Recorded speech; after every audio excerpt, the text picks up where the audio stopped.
Olá, começa agora o episódio 20 de Orabolas. No episódio dessa semana vamos falar das maiores secas dos esportes americanos. Toca a vinheta, Philo.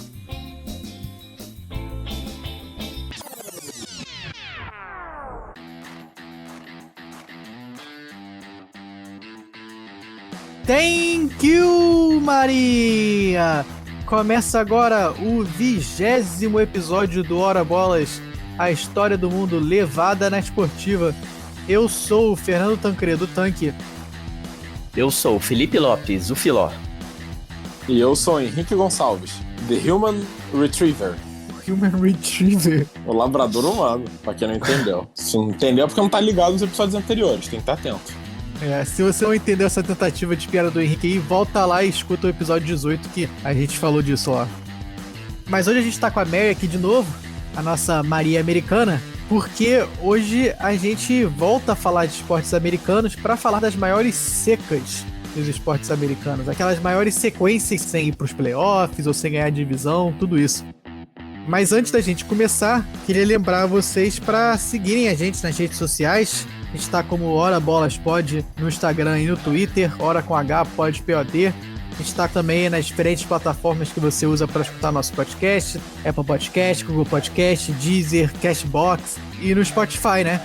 E estamos também no YouTube, lá com as imagens que a gente bota aí no Instagram também. Não esquece de seguir a gente lá, beleza? Mas né, galera, hoje a gente vai falar aqui um pouco das secas, que é uma coisa assim bem intrínseca aí desses esportes americanos e que dá um gostinho legal também, né? Ah, com certeza. E particularmente acho que foi uma das nossas ideias de tema mais legais, porque é o nosso episódio 20 e para homenagear esse número maravilhoso, a gente pensou no quê? No ano de 2020, um ano incrível aí, que só coisa boa acontecendo. Então a gente pegou esse ano amaldiçoado e transformou aí nas maldições dos esportes americanos, que também tem a ver com as secas. É um gancho aí perfeito. Exatamente. Não tem como homenagear o número 20 melhor do que assim, né? Bom, a gente falou das secas e maldições aí porque os americanos gostam muito de maldições nos esportes. Qualquer coisa é motivo para maldição, e aí o time entra numa seca até sempre ou até que certa coisa aconteça, enfim. Mas tem cidades que parecem amaldiçoadas. Não é só um time específico, é a cidade inteira e tudo que passa de esportes por lá. A gente vai falar mais em detalhes aqui hoje dos diferentes esportes e especificamente de times, mas só para dar uma passada rápida aqui nisso que o Henrique tá falando, realmente tem cidades que tem um tempo aí que não ganham títulos em esporte nenhum, né? San Diego, por exemplo, é a que tem a maior seca, a gente já falou até de San Diego lá no nosso episódio 2, é uma cidade que tem uma área metropolitana muito grande, mas mesmo assim não consegue manter time, né? E muito menos ganhar campeonato. Já são 56 anos aí sem título lá para a cidade de San Diego, que é a cidade que aí tem a maior seca dos esportes americanos. Provavelmente vai durar muito mais, né? Porque depois que o Chargers voltou para Los Angeles, ficou só o San Diego Padres do beisebol lá. Então só tem uma chance por ano de ser campeão e não parece que vai ser em breve, não. Agora é o Padres ou nada. E acho que é nada. Mas a cidade aí com o maior número de times que tá na maior seca é Minneapolis, São Paulo, né? Lá em Minnesota, que é onde fica o Minnesota Timberwolves, o Minnesota Vikings, o Minnesota Wild e o Minnesota Twins. Minnesota, então, chega aí a 28 anos de seca sem um título dos principais esportes americanos. E essa questão das cidades é legal porque a gente não tem isso no Brasil, né? Como a gente já falou bastante aqui em outros episódios, o sistema de esportes profissionais nos Estados Unidos é bem diferente do que a gente tem aqui. Então acaba que as grandes cidades têm seus times próprios. E isso faz com que muitas cidades, né, todo mundo torça para o mesmo time, que é o time local. Então essa questão da cidade conquistar um título é muito importante lá. E essas secas de décadas aí realmente fazem muita diferença. Acho que o pessoal fica conjuntamente esperando um título, e é o caso de Minnesota e tantas outras por aí. Mas acaba que até por outro lado, né, mesmo com esses times passando aí anos e anos, décadas e décadas, e como a gente vai ver aí até na MLB, literalmente séculos, né, acaba que mesmo com isso, os times não perdem tanto torcedor, né? Com certeza. Se fosse no Brasil, um time desses acabaria caindo para a obscuridade, ou pelo menos virando um time pequeno, descendo de nível aí. Mas não é o caso dos Estados Unidos. Vide América do Rio e de São Paulo, né? Exatamente, pois é. Mas passando para falar aqui especificamente das 3 principais ligas americanas aí, a NBA, a NFL e a MLB, e com isso eu passo a bola aqui pro Henrique. Então, começando aí pela NBA, a Liga de Basquete, tem os times na NBA que eles se esforçam para serem piada, né? A piada da liga. Acho que o principal que a gente pode falar aí é o Los Angeles Clippers. O Clippers que foi muito comentado esse ano quando novamente caiu antes da hora, foi eliminado pelo Denver Nuggets, levando uma virada de 3-1 para 4-3 na série. E com isso, ele está há 50 anos sem sequer chegar às finais de conferência, que são as semifinais da NBA. Inclusive o Clippers tem 50 anos de idade, ou seja, eles nunca chegaram. É um feito difícil de se bater, né? E agrava esse fato ainda esse ano especificamente que o Clippers era favorito, né, contra o Denver Nuggets. Tinha astros aí como Kawhi Leonard, que foi MVP das finais, tinha o Paul George também, e o Denver Nuggets não tinha assim grandes astros e realmente jogou melhor, virou uma série que estava 3-1 e só mais um fracasso aí pro segundo time de Los Angeles. O que acaba piorando as coisas pro Clippers é que eles sempre estão ali na sombra do Lakers, né? Realmente é difícil competir com esse Lakers. E nessa década de 2010 para cá, foi quando o Clippers começou a tentar ser relevante, trazer estrelas. Teve a época com o Blake Griffin e o Chris Paul. E esse ano era o ano da virada, né? Era o ano que eles acreditavam. Trouxeram o Kawhi Leonard, que tinha sido campeão e MVP, como o Filó falou, com o Toronto Raptors ano passado. E o Paul George. E perderam, assim, de virada para um time de garotos. E tinha também o Doc Rivers, né, que é um técnico aí bem respeitado, importante da NBA, também não conseguiu fazer o time jogar. E já aproveitando aqui o gancho para mandar a famosa dica de entretenimento da semana, tem uma série nova aí na Netflix sobre treinadores do esporte. E o Doc Rivers é personagem de um dos episódios da série chamada The Playbook, Estratégias para Vencer. Tem o Doc Rivers, tem o José Mourinho e fica aí a recomendação. Boa, muito boa. Eu já vi, já tá na minha lista, eu não assisti ainda. Vou seguir a sua recomendação. Mas a verdade é que, embora o Clippers seja essa piada aí de 50 anos, não é o time com a maior seca de título. Na verdade, não é nem o time com a maior seca de finais. O Sacramento Kings, ele faz questão de ter esses 2 recordes. Há 70 anos, ele não é campeão e nem chega nas finais. O Sacramento Kings, que surgiu em 48... Na sua terceira temporada ele foi campeão, 1951, e achou que tava bom, né? Nunca mais, pra quê? De lá pra cá, caiu na irrelevância, inclusive não vai pros playoffs há 14 anos, então tem também esse recorde, maior tempo na NBA sem ir pros playoffs, são 14 anos agora que eles não chegam lá. E na NBA que é a liga mais fácil aí de ir pros playoffs, basicamente, né? Mais da metade da liga tá na pós-temporada. São 30 times e 16 vão pros playoffs todo ano. Você tem que ser bastante ruim pra você não estar entre a melhor metade da liga por 14 anos seguidos.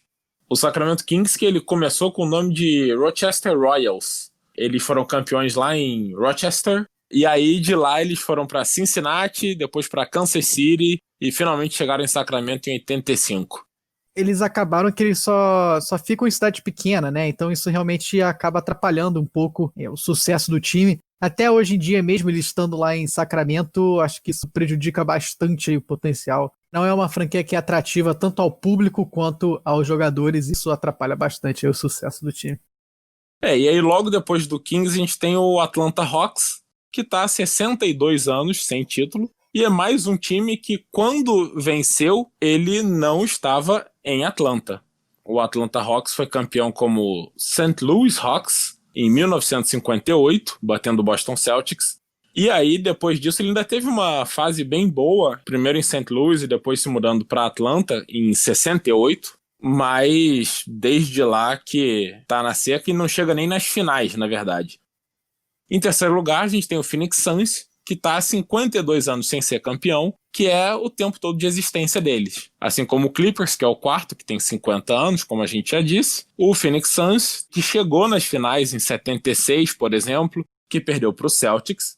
E chegou também em 93, quando perdeu para o Bulls do Michael Jordan, então não dá nem para culpar muito, né? Um time que, aliás, tinha o Charles Barkley.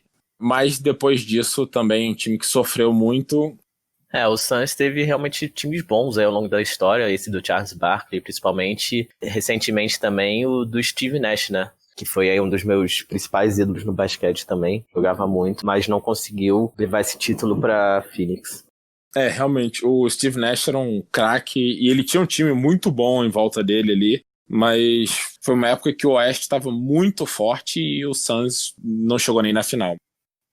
Só falar de algumas outras secas rapidinho então, o Milwaukee Bucks está há 49 anos sem título e talvez o mais surpreendente de todos é o New York Knicks, que está há 47 anos sem título. Se você pensar que o Knicks joga em Nova York, é o maior time de Nova York, né? Por muito tempo foi o único. O Nets jogando aí em New Jersey.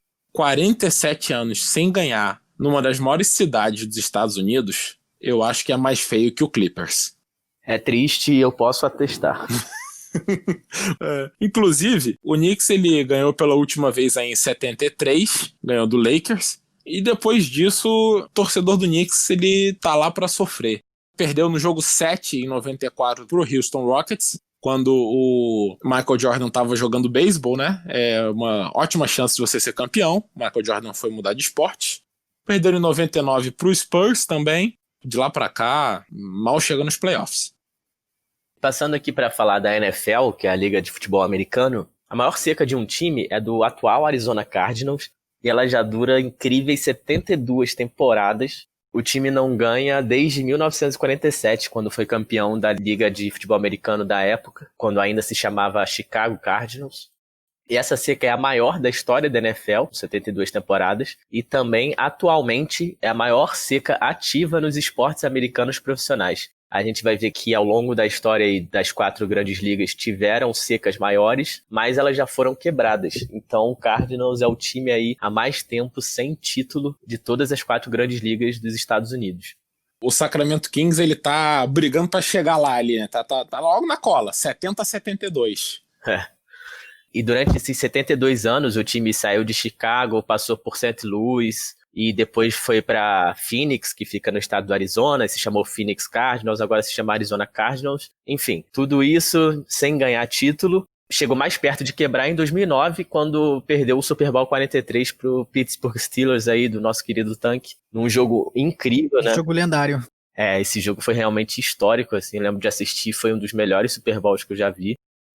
E a causa dessa seca do Cardinals, ela é conhecida, é a primeira maldição que a gente conta aqui hoje, que é a maldição do Cardinals. É uma história bem interessante, e essa maldição, teoricamente, né, causada aí pelos cidadãos da cidade de Pottsville, que fica na Pensilvânia, uma cidade realmente famosíssima.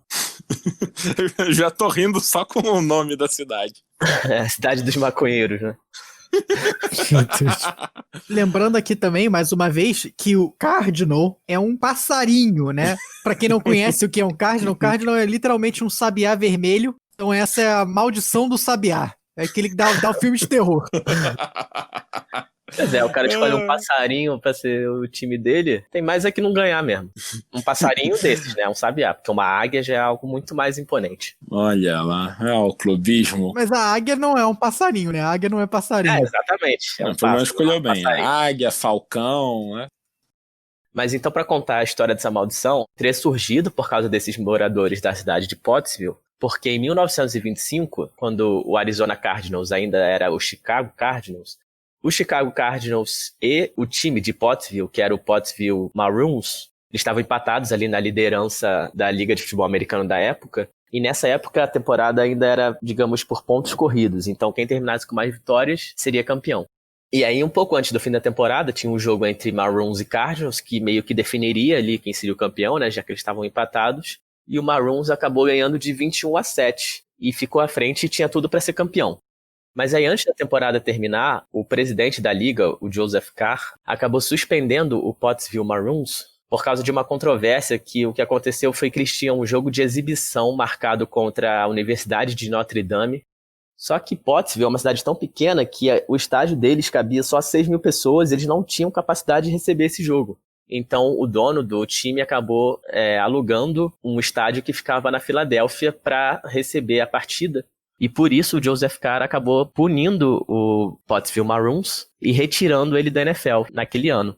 Então, o Cardinals acabou ficando com um título, mesmo com uma campanha pior que o Pottsville Maroons.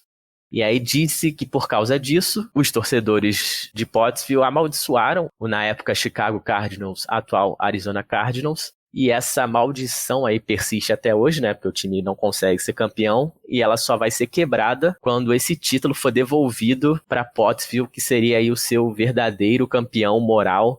O que me surpreende é o time de Pottsville se chamar Maroons e não, sei lá, Greens, né? Devia ser o Pottsville Greens, né? O que me surpreendeu, na verdade, é que a maldição ela demorou 20 anos pra pegar. 22 anos, pra ser mais exato. Mas aí também, quando pegou, não largou mais. É uma maldição meio atrasada, né? É verdade. E, aliás, vamos falar aqui que o Steelers é da Pensilvânia também. Então, os times da Pensilvânia se uniram pra impedir o Cardinals de vencer um título, né? É verdade. E pediu o título do Cardinals em 2009, como eu disse. Mas assim, realmente esse título do Cardinals de 25, dá pra ver que não foi um título merecido, né? Então entra muito nesse folclore aí do povo americano também, que como a gente disse, adora essas maldições. Isso aí é desculpa pro time ser ruim, né? Tem que arranjar uma causa feito além sobrenatural. Não pode ser ruim por incompetência própria. Isso. Pois é. Passando aqui para a segunda maior seca da NFL, a gente tem o querido Detroit Lions, time aí realmente brilhante, que já está há 62 temporadas sem título, desde que ele venceu a NFL em 57. Nessas décadas aí ele já teve grandes jogadores como Barry Sanders, Calvin Johnson, mas a franquia nunca foi para frente. E tem recordes negativos aí maravilhosos, como o primeiro time a passar uma temporada inteira sem vencer um jogo, quando em 2008 ele conseguiu 0 vitórias e 16 derrotas. E é também o time que está há mais tempo sem chegar à final, também são 62 temporadas. Detroit, coitado, aqui é aí uma cidade que tem aí uma importância histórica, né, dentro dos Estados Unidos, mas que cada vez mais está aí se deteriorando e perdendo importância. Talvez Detroit seja aí no futuro uma das cidades com as maiores secas, né? Porque você dá uma olhada nos times que tem e é difícil ver qualquer um desses times aí sendo campeão daqui a pouco. Você comentou do Barry Sanders e do Calvin Johnson. O Barry Sanders, um dos maiores running backs da história. E o Calvin Johnson, um dos maiores wide receivers aí, pelo menos dos últimos tempos. E os dois têm um fator em comum. Eles só jogaram em Detroit e se aposentaram mais cedo do que o imaginado. Ou seja, a cidade também faz os grandes astros dos esportes cansarem. O Lions, né? Faz isso. O time é tão ruim que o cara cansa de jogar, né? Fica anos sofrendo ali naquele time e é melhor se aposentar logo do que para outro time tentar vencer. É isso aí. E fazendo a pesquisa aqui para esse episódio, eu achei uma imagem muito legal, que acho que resume bem essa seca do Lions aí. A gente pode botar no nosso Instagram, @orabolaspod. É um torcedor do Lions já com mais idade, né? Cabelo branco, e na camisa dele tá escrito "Só um antes que eu morra". Ou seja, o cara só quer ver o time dele ser campeão, já tá aí chegando no final da vida e não consegue. E o Lions também tem a sua maldição, né? Como eu falei, precisa arranjar uma desculpa pro time ser ruim.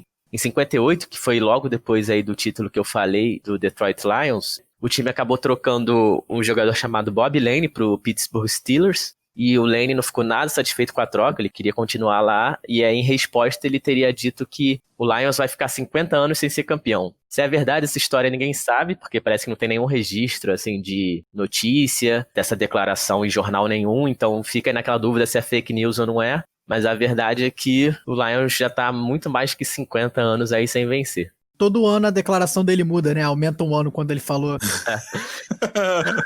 Quando ele foi trocado, ele falou que não ia ser campeão por um ano. Aí hoje já tá em 62 anos que ele falou. O cara já morreu e continua adicionando ano aí na declaração, né? A terceira maior seca da NFL é do Tennessee Titans, que vem aí desde o seu período de Houston Oilers, quando o time tinha outro nome, né, e ficava em outra cidade. Antes da fusão da NFL atual, o time foi campeão da AFL em 1961, então já são aí 58 temporadas sem título. E a história mais interessante desse período aí de seca foi o Super Bowl 34 da temporada 1999, que o Tennessee Titans jogou contra o St. Louis Rams, que na época era o time do momento, né? Tinha o Kurt Warner, grande quarterback, que era favorito. E o Titans acabou perdendo por 7 pontos, mas na última jogada eles quase conseguiram empatar e talvez buscar o título aí, mas ficaram a menos de 1 jarda do touchdown. Então, para realmente deixar a torcida aí de Tennessee sofrendo bastante. Essa jogada vale a pena a gente colocar aí um link no nosso Twitter para um vídeo dela no YouTube, porque você sofre assistindo. Você não precisa ter nenhuma ligação com o Tennessee, mas é sofrido de ver. Já sabe o que vai acontecer e mesmo assim você fica torcendo pro cara conseguir, né? Exatamente. Então essas são as 3 maiores secas aí da NFL, mas vamos falar aqui rapidinho de alguns outros times que estão há muito tempo sem ganhar. O Los Angeles Chargers, que a gente falou que era antes de San Diego, já está aí há 56 temporadas, desde que foi campeão da AFL em 63. O Buffalo Bills, que Buffalo também é outra cidade que sofre bastante, está há 54 anos sem vencer, desde que foi campeão da AFL também em 1965. E para o torcedor do Bills sofrer ainda mais, né? Teve um período ali de 1990 a 1993 que o time chegou a 4 Super Bowls seguidos e conseguiu o incrível feito de perder os 4. Então, realmente, assim, é uma torcida que, coitada. É um tetravice seguido que esse é difícil de bater. Porque na NFL atualmente é quase impossível um time repetir, chegar no Super Bowl, que dirá chegar 4 seguidos e perder todos. Os caras batem até a matemática. E acho que é por isso que a torcida lá do Bills fica se jogando em cima de mesa, quebrando mesa, porque todo mundo já tá maluco lá. Inclusive, outro vídeo que vale a pena a gente botar um link. Pra quem não conhece, nos estádios lá dos Estados Unidos, a galera fica fazendo o churrascão antes no estacionamento, bem coisa de americano, né? E os torcedores malucos do Bills têm essa tradição de pular em cima de mesa e quebrar a mesa. Sei lá por quê. Por que não, né? Acho que a pergunta é por que não. Acho que a pergunta é por que não. Depois que você tá com 20 cerveja na mente, tanto faz o que você tá fazendo, não tá? Ainda mais que tá um frio desgraçado lá em Buffalo. Pra aquecer as costas. O bom é que pelo menos o pessoal compra aquelas mesas de plástico, então quebra também, cada mesa daquela deve ser, sei lá, uns $5, então tá tudo certo. Não vai quebrar a mesa de vidro, né, pô? E a maior seca de um time que não tem nenhum título na história do futebol americano é do Atlanta Falcons, que está aí há 54 temporadas já, desde a sua criação em 1966. A Atlanta também é uma cidade que sofre bastante aí nos esportes, são times que não vão muito bem. E na história do Falcons, ele chegou mais perto na temporada de 2016, quando enfrentou o New England Patriots do Tom Brady na final. Mas, né, deu aquela famosa amarelada monstra.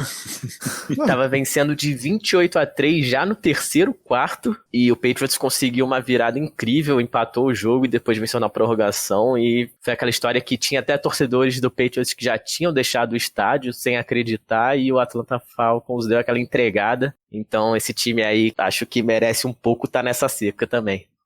Tem que se esforçar muito para deixar virar um jogo em 28-3. E só nessa temporada agora, 2020, eles já entregaram mais 2 jogos num nível quase que pior do que esse aí, né? O Falcons, que provavelmente não vai ganhar a NFL esse ano, então a Atlanta completaria aí 25 anos de seca nos 4 principais esportes americanos. A Atlanta que teve aí o nosso glorioso Atlanta United, campeão da gloriosa MLS, mas que a gente não tá contando aqui porque, né, apesar de gloriosa, não é tão gloriosa quanto as outras. Quem sabe no futuro a gente conta, né? Mas por enquanto ainda não. Ainda é café com leite. Outra história legal aqui da NFL são os times de Ohio. Ohio, que é um estado aí americano, e tem 2 franquias na NFL, que são Cleveland Browns e Cincinnati Bengals, né? Que são franquias aí que não vêm numa boa sequência. Já são 52 temporadas para os 2 times sem título. Vou começar falando aqui do Cleveland Browns, que é o time mais tradicional entre os 2. Essas 52 temporadas seriam 55 até, mas como a gente contou no nosso episódio 2, o time não existiu aí nas temporadas de 96 a 98. A gente tira esses 3 anos, né? Vamos ajudar um pouco. E o último título do Browns foi em 64. E já são aí 27 anos sem vencer a divisão, que também é um recorde da NFL de maior seca sem título da divisão. E falando do outro time de Ohio, o Cincinnati Bengals está há 52 anos sem vencer e nunca venceu, né? Desde a sua criação em 1968. O time também tem outros recordes negativos aí, como a maior seca atual sem vitória em playoffs. São 29 anos sem vencer na pós-temporada, contando aí 8 derrotas seguidas nos playoffs, um time que realmente não consegue ir pra frente ali na parte decisiva da temporada. Que beleza, hein? Mais incrível que isso, só o Detroit Lions, que apesar de menos tempo, tem 9 derrotas seguidas nos playoffs, né? É verdade. E falando de algumas outras maldições aí da NFL, a gente tinha a maldição Lombardi, que era a maldição que tinham jogado contra o querido Philadelphia Eagles, que ficou 57 anos sem título da liga, né? Tinha vencido pela última vez em 60 e conseguiu aí vencer o Super Bowl em 2017, mas essa maldição teria sido jogada pelo fantasma do Vince Lombardi. O Vince Lombardi foi um grande treinador do futebol americano e o Eagles conseguiu derrotar o Green Bay Packers, treinado por ele em 1960, quando foi campeão, e essa foi a única derrota na carreira dele nos playoffs. E aí depois o Vince Lombardi morreu em 1970 e até virou o nome do troféu do Super Bowl, né? Uma homenagem feita pela NFL. E aí os torcedores da Filadélfia diziam que o fantasma do Lombardi teria amaldiçoado o Eagles justamente por essa vitória nos playoffs, que foi a única derrota na carreira dele em pós-temporada. E para fechar, a gente tem a maldição do Madden, que é o jogo de videogame aí do futebol americano, que durante anos aí o jogador que era escolhido para ser capa do jogo acabava indo mal na temporada seguinte, principalmente por lesão, se machucando e tendo um desempenho abaixo da média, e então surgiu a maldição do Madden, que o pessoal não queria nem ser capa do jogo para não se machucar no ano seguinte, e chegou até o ponto de torcidas dos times fazerem petição pro astro da sua equipe não ser escolhido para capa do Madden. O pessoal lá realmente acredita aí nas maldições sobrenaturais do esporte americano. É isso aí. E isso aí foi levado a sério mesmo, porque a partir de 2011, os fãs podiam votar no jogador para ser a capa, né, do ano seguinte. E muitos fãs votavam contra o jogador do próprio time para que ele não tivesse o risco aí de sofrer a maldição. A estratégia era votar no astro do rival, né? Com certeza. E o LaDainian Tomlinson, running back do Chargers e depois do Jets, ele recusou ser capa do Madden uma vez e muitos dizem que foi por causa da maldição. Não dá pra criticar. Passando para falar da MLB, da Liga de Beisebol aí dos Estados Unidos e do Canadá, a MLB é talvez aí a liga que tenha as maiores secas e as maiores maldições aí dos Estados Unidos, né? Dos 30 times que fazem parte da MLB hoje, apenas 6 nunca ganharam um título. São eles o Texas Rangers, o Milwaukee Brewers, o San Diego Padres, Colorado Rockies, o Tampa Bay Rays e o Seattle Mariners, os Marinheiros de Seattle. O Seattle Mariners, que também é o único time dos 30 da MLB a nunca ter chegado a uma World Series, né, uma final, e é também o time com a maior seca atual em ida aos playoffs, né? O Mariners não vai aí aos playoffs há 18 anos, desde 2002. Os playoffs da MLB, que na verdade sempre foram bem restritivos até, né? Até 2012, apenas 4 times de cada liga ou conferência iam para os playoffs. E em 2002, eles expandiram para 5 times de cada liga, somando 10 times no total. E aí esse ano, né, com a Covid e tudo isso, os playoffs foram expandidos para 16 times com 8 de cada liga. Então realmente aí bastante mais oportunidades para os times chegarem aos playoffs. Mas só para falar aqui dos times que quebraram secas aí de pós-temporada esse ano, o Miami Marlins estava 16 temporadas sem chegar aos playoffs e voltou esse ano. O San Diego Padres estava 13 temporadas sem chegar aos playoffs e voltou esse ano. O Chicago White Sox estava há 11 temporadas sem chegar aos playoffs e voltou também. E o Marlins, que ele tem uma história muito quase que bizarra, né? Porque ele tem 27 anos de história e antes desse ano ele só chegou 2 vezes nos playoffs. E nas 2 ele foi campeão. Quando chega, é campeão. E além desse ano de 2020 aí, servindo para quebrar muitas dessas secas, o beisebol tem visto aí em últimos anos, principalmente nos últimos 10 anos, secas aí históricas sendo quebradas, né? A gente teve aí, por exemplo, o próprio Washington Nationals, que foi campeão ano passado, nunca tinha nem chegado a uma World Series, ganhou seu primeiro título de conferência ou de liga, né, ano passado, e também acabou sendo campeão da World Series. Mas passando aqui para falar das maiores secas históricas da MLB, essas também acabam sendo as maiores secas dos esportes americanos como um todo, né? O Filó falou aí do Arizona Cardinals, que agora está batendo 72 anos sem um título, mas as 4 maiores secas dos esportes americanos vêm da MLB. O Philadelphia Phillies passou 77 anos sem ganhar um título, de 1903 até 1980. O Boston Red Sox passou 85 anos, de 1918 até 2004. O Chicago White Sox passou 87 anos, de 1917 até 2005. E o Chicago Cubs passou 107 anos, de 1908 a 2016, sendo aí literalmente um time que passou um século sem ganhar um título. Exatamente, como o Tanque disse aí, essas 4 secas são as 4 maiores históricas do esporte profissional norte-americano, e todas já foram quebradas, né? Justamente por isso, a seca da NFL do Arizona Cardinals, que é a 5ª maior da história, é a única que ainda persiste, é a maior seca atual. A MLB tem as maiores secas aí da história, e isso tem muito a ver também com a liga ter sido a primeira das 4 grandes a se desenvolver. Lá no final do século XIX ainda já tinha uma liga minimamente desenvolvida, por isso até que times foram campeões no início do século XX e ficaram aí mais de 100 anos sem conseguir ser campeão de novo, né? Queria também deixar meus parabéns aqui para a gloriosa cidade de Chicago, aí, casa do nosso querido Tanque, porque somando o White Sox com o Chicago Cubs, foram aí 194 anos sem título no beisebol, então parabéns aí para a cidade de Chicago. Realmente impressionante, com 2 times o tempo todo, né, na cidade. E uma cidade cheia da grana, né? 3ª maior cidade dos Estados Unidos. É verdade. E o que você falou aí da MLB ser a liga mais antiga, estruturada dos esportes americanos, isso explica um pouco também de ter tantas maldições, porque é muito mais fácil você criar uma maldição no início do século XX, né? Lá em 1900 e pouquinho. Isso é uma coisa que pegaria muito mais fácil você criar a maldição hoje, em 2020. As pessoas realmente acreditavam nas maldições naquela época e achavam que aquilo afetava os times. Hoje em dia o pessoal acredita em terra plana, então eu não sei quem tá pior. Tem razão, tem razão. Vamos acreditar em maldição que é melhor, né? Faz mais sentido, pelo menos. Muito mais.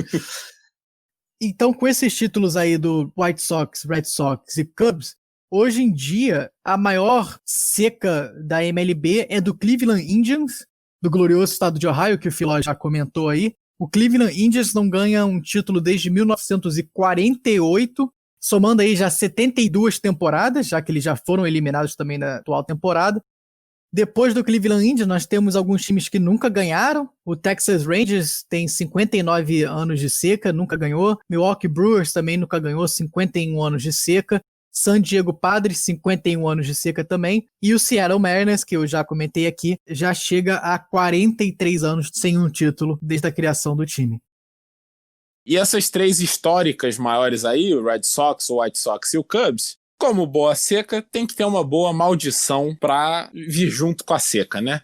Começando pelo Red Sox, a gente tem a maldição do Bambino. Ela aconteceu em 1919, ou seja, no ano seguinte ao último título do Red Sox. E o Red Sox ele tinha o Babe Ruth, que era o melhor jogador da época e um dos melhores da história, para muita gente, o melhor jogador da história do beisebol. Foi basicamente ele que popularizou o home run. Bem, o dono do Red Sox, que estava com problemas financeiros, decidiu vender o Babe Ruth para o New York Yankees, o maior rival, em 1919. E o Yankees não era nada demais até aí. Hoje ele é o maior time da MLB por muito em relação a títulos. O Babe Ruth não queria nem ir, mas foi pro Yankees, vendido por $125 mil, principalmente porque o Red Sox, o dono dele, tinha também peças de teatro e ele queria financiar uma peça da Broadway com esse dinheiro, que foi o que ele fez. Daí começou a maldição do Bambino. Bambino era o apelido do Babe Ruth, e o Babe Ruth levou o Yankees a vários títulos ao longo das 2 décadas seguintes, enquanto o Red Sox amargou 85 anos sem título. E de quebra virou a piada do rival New York Yankees, que ganhou 27 World Series, 27 títulos. O legal da história dessa maldição aí é justamente a rivalidade entre Yankees e Red Sox, né? Que é hoje talvez a maior ou segunda maior rivalidade do beisebol, aí junto com San Francisco Giants e Los Angeles Dodgers. E essa rivalidade surge muito dessa maldição, né? E dessa seca gigante aí do Red Sox, enquanto o Yankees teve anos aí de muito sucesso.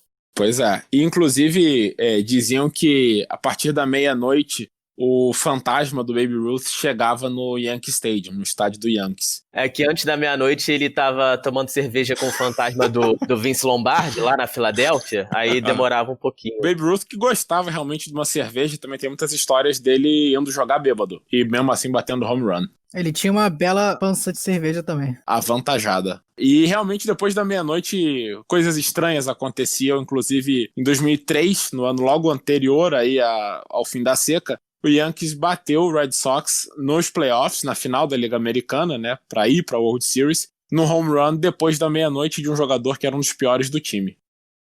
Em segundo lugar vem aí o Chicago White Sox, que também tem a sua maldição, né, como a gente disse, a sua desculpa aí para não ser campeão. E essa história vem lá do ano de 1919, quando o Chicago White Sox, que já era bicampeão aí do beisebol americano, foi acusado de manipulação de resultado na final do beisebol. 8 jogadores do time teriam entregado aí a partida contra o Cincinnati Reds na World Series em troca de dinheiro de apostas, né, e ganho financeiro. E desde então o time ficou amaldiçoado aí no que foi conhecido como o Black Sox Scandal, ou em português o escândalo das meias pretas. E teoricamente aí por ter entregado o jogo, se instaurou a maldição que durou 87 temporadas, até que o time conseguiu finalmente ser campeão em 2005, quebrando aí mais uma maldição histórica do beisebol. De todas as maldições que a gente falou e vai falar aqui nesse episódio, essa é a que faz mais sentido e a que é a mais justa, né? Todas essas, porque realmente você entregar uma World Series merece perder pelos próximos 87 anos. Merece. Concordo, apoio. Em segundo veio o Cardinals, né? Que nem teve muita culpa em ganhar o título de 25 lá que eu contei a história, mas realmente o título merecido era do Pottsville. Tirou o título dos grandes cidadãos pottsvillianos. Tirando que atrasou a legalização da maconha em quase 90 anos. Mas a galera de Pottsville continuou sorrindo aí durante décadas, mas por outro motivo. Mas com isso, então, a gente passa para a maior maldição aí dos esportes americanos, que é a famosa maldição do Billy Goat, o bode do Chicago Cubs, que tecnicamente impediu o Chicago Cubs de ganhar uma World Series por 107 anos. Essa maldição do bode maldito, como diria o nosso querido Rômulo Mendonça, foi instituída em 1945, quando o William Cianis, que era o dono do restaurante Billy Goat, que é até um restaurante famoso aqui de Chicago, quis levar o seu bode de estimação para um jogo do Chicago Cubs durante a World Series de 1945. Não sei exatamente por que o querido William Cianis teve essa ideia genial de levar um bode para um jogo de beisebol, mas obviamente o resto da galera não curtiu muito essa ideia de estar assistindo um jogo do lado de um bode e pediu para que os funcionários do Cubs retirassem o bode do estádio. E foi isso que os funcionários do Cubs fizeram, até, né, na minha opinião, foi um acerto, né? Eu chamo de frescura, porque, pô, o bode é mó legal, cara. Que isso? Ah, um cheirinho bom. Você não queria ter um bode de estimação? Eu queria um bode de estimação. Temos que defender os direitos dos bodes. Também acho. É absurdo isso. Mas, com isso, o dono do bode ficou extremamente irritado e, ao sair do estádio, ele declarou que o Cubs nunca mais ganharia, na verdade, nenhum título da Liga Nacional. Nem, na verdade, chegaria à World Series pelo resto da sua vida. E como a gente viu aqui, isso acabou acontecendo. O Cubs perde aquela final da World Series de 45 para o Detroit Tigers e não volta à World Series por 70 anos, até 2016, quando eles chegam à World Series e ganham a World Series, quebrando aí a maldição do bode. Já que o diabo tem forma de bode, né? Esse realmente era o demônio aí do beisebol, porque o bode conseguiu jogar uma maldição que durou aí décadas e décadas. Bode poderoso. E com razão, porque ele tinha o direito de estar no estádio. Inclusive, ele tinha ingresso. O dono do bode comprou 2 ingressos, para ele e pro bode. Então, obviamente, o bode tem direito de estar lá. Esse, na verdade, era o argumento dele, né? O argumento dele era que ele tinha pago pro bode estar no estádio. Agora, eu acho que, na verdade, a culpa é do bilheteiro que vendeu o ingresso pro bode, ou então do cara da catraca ali que deixou o bode entrar. Porque não é possível que ele tenha levado o bode na bolsa, escondido. Eu quero saber como é que o bode passou na catraca, é isso que eu queria saber. O bode pulou a catraca, passou por baixo. Passou, pô. Baixou o chifre, pô. Agora, eu só tenho uma crítica ao Sr. William Cianis aqui, porque o nome do bar dele é o Billy Goat, o bode Billy. Mas o nome do bode é Murphy. Acho que o Billy foi o primeiro bode, mas acabou virando comida aí do restaurante. Então, Eu só fico imaginando você tá lá na World Series, na final do beisebol, querendo assistir teu jogo com calma e aquele bode do teu lado, cheirando e sei lá, comendo amendoim. chega de preconceito contra os bodes, entendeu? Mas só para esclarecer aqui a longevidade da maldição, o Cubs tinham sido campeões pela última vez em 1908, e aí em 1945 foi quando teve a maldição, e depois de 45 realmente o Cubs não volta à World Series até 2016, e por isso passa aí 70 anos sem chegar à World Series e 107 sem ganhar a World Series. Mas o engraçado é que realmente o pessoal aqui em Chicago levava a sério mesmo essa maldição aí do bode. E aí você vê que teve várias tentativas de quebrar a maldição, né?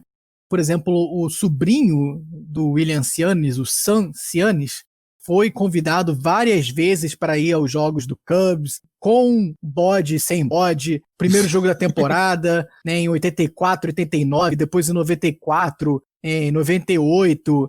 Várias tentativas aí de trazer a família Cianis de volta ao Wrigley Field, que é o estádio lá do Cubs, e algumas vezes até com bode, né? O cara trazia um bode também, o pessoal tava meio desesperado para quebrar essa maldição. A galera levou a sério mesmo. Inclusive, em 2003, que é o ano do bode no calendário chinês, teve um grupo de torcedores do Cubs que foi para Houston com bode para tentar entrar no estádio e quebrar a maldição. Não conseguiram entrar no estádio com bode dessa vez.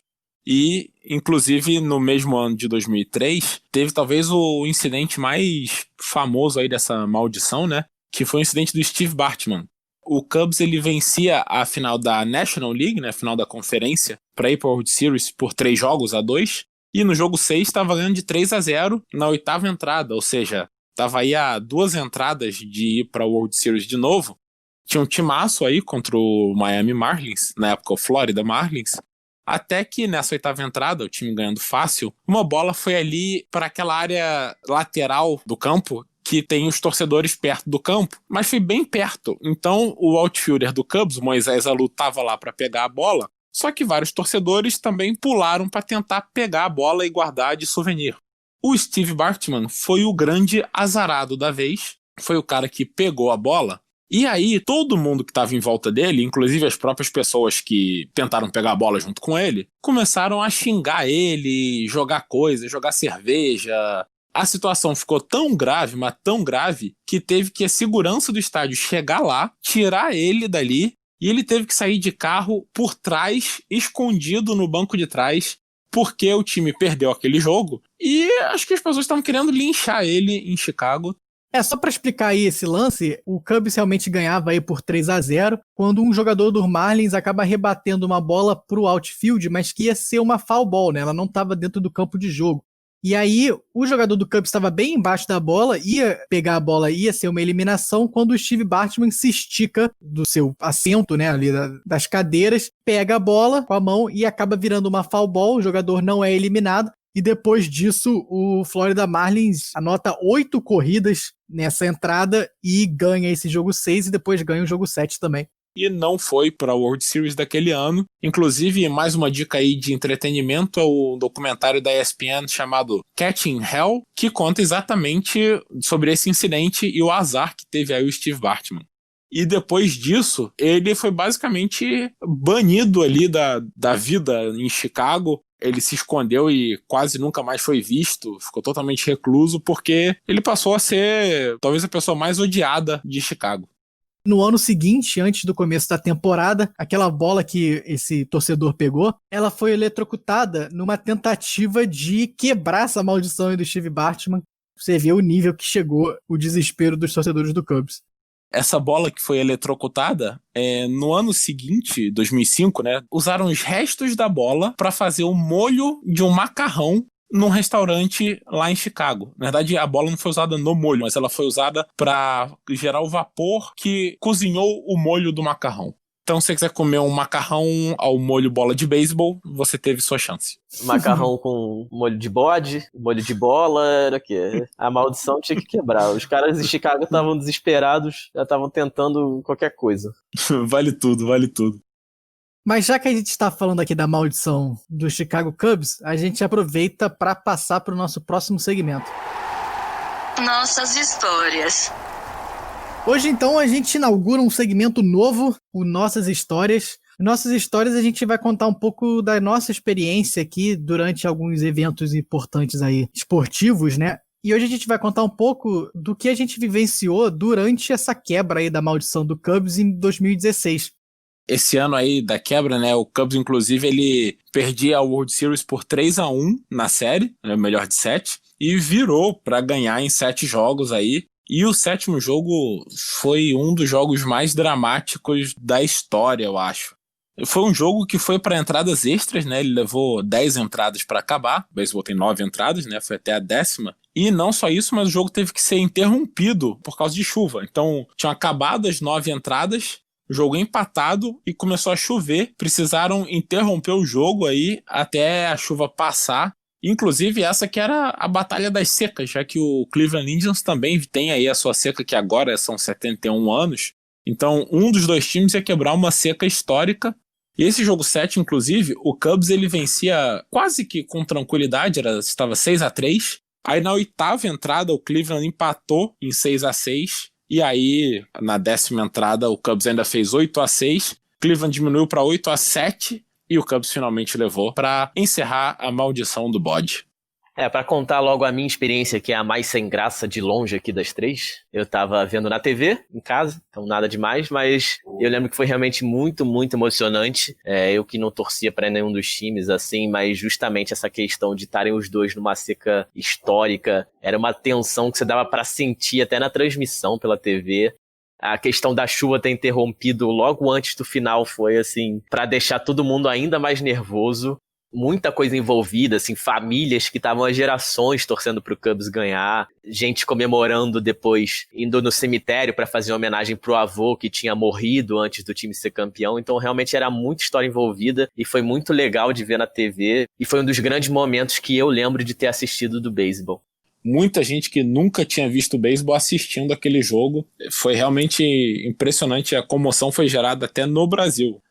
Mas para contar um pouco aqui da minha experiência com esse jogo, realmente foi um jogo marcante aqui para mim, porque como o Filó falou aí no começo do episódio, eu me mudei aqui para Chicago em agosto de 2016, e esse jogo foi em outubro de 2016, então eu já morava aqui em Chicago.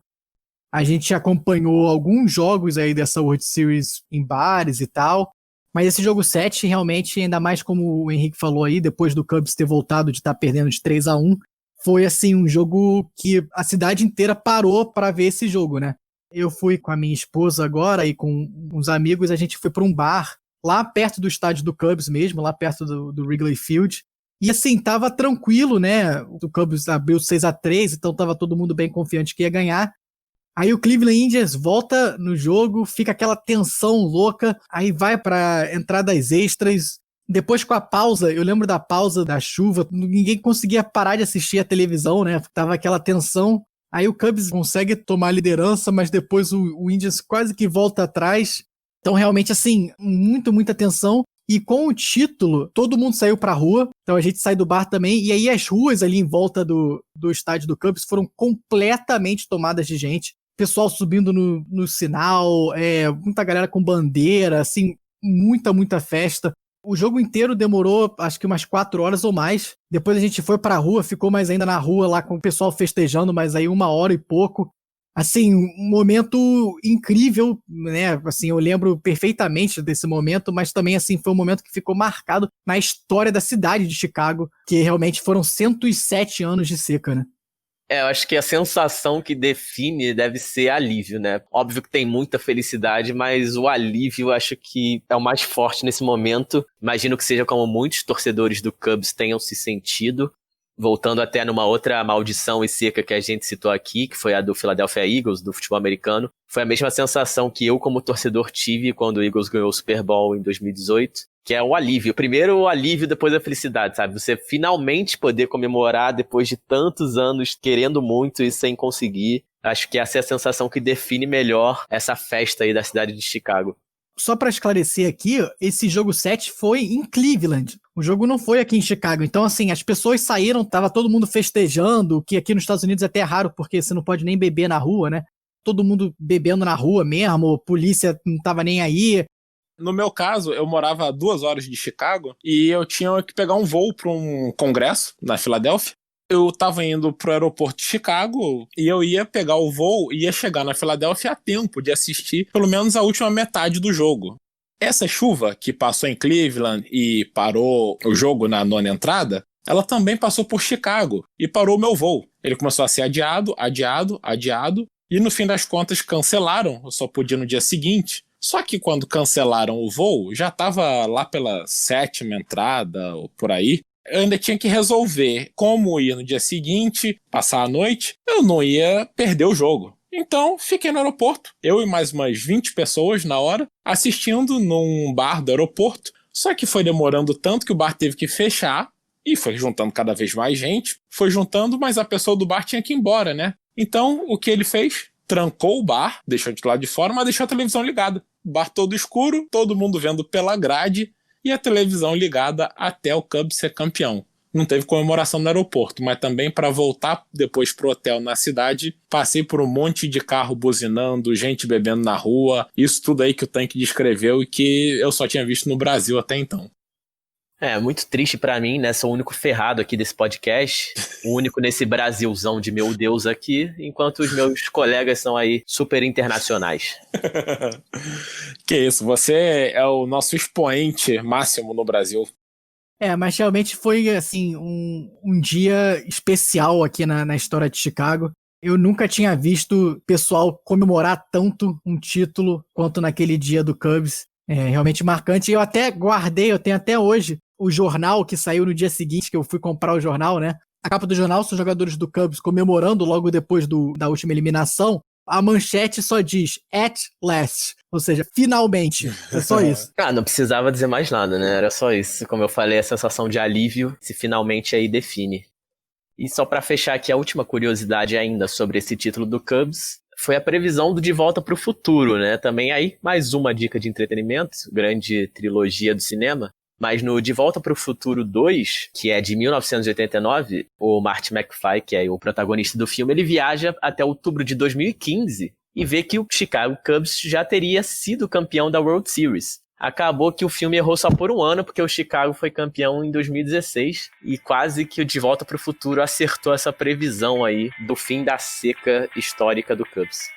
Mas com isso, então, a gente fecha aqui o nosso episódio 20, agradecendo aí vocês a nos ouvirem mais uma vez e lembrando para vocês nos seguirem nas redes sociais, né? A gente tá como Ora Bolas Pod, tanto no Instagram como no Twitter e no YouTube também. Aliás, se vocês tiverem qualquer comentário aí sobre o nosso conteúdo, manda lá seus comentários no Instagram, no Twitter, nos comentários do YouTube, beleza? Eu agradeço aqui aos meus co-apresentadores da Seca, Filó e Henrique. Obrigado, pessoal. Até semana que vem. E vamos ver se esse nosso episódio 20 aqui serve pra quebrar a maldição que é esse ano, 2020, 2020, já deu, né? Meu Deus do céu. Além de cachorro, também é bode agora, é isso? Em homenagem aos bodes, descendam os bodes. A partir do episódio que vem eu vou ser, então, o bode humano, em vez do labrador humano. Henrique é o Ace Ventura do Ora Bolas. Conversa com os animais. Melhor ainda. É fluente em todos os dialetos de animal aí. Animalês. Bom, então, muito obrigado, gente, e até semana que vem.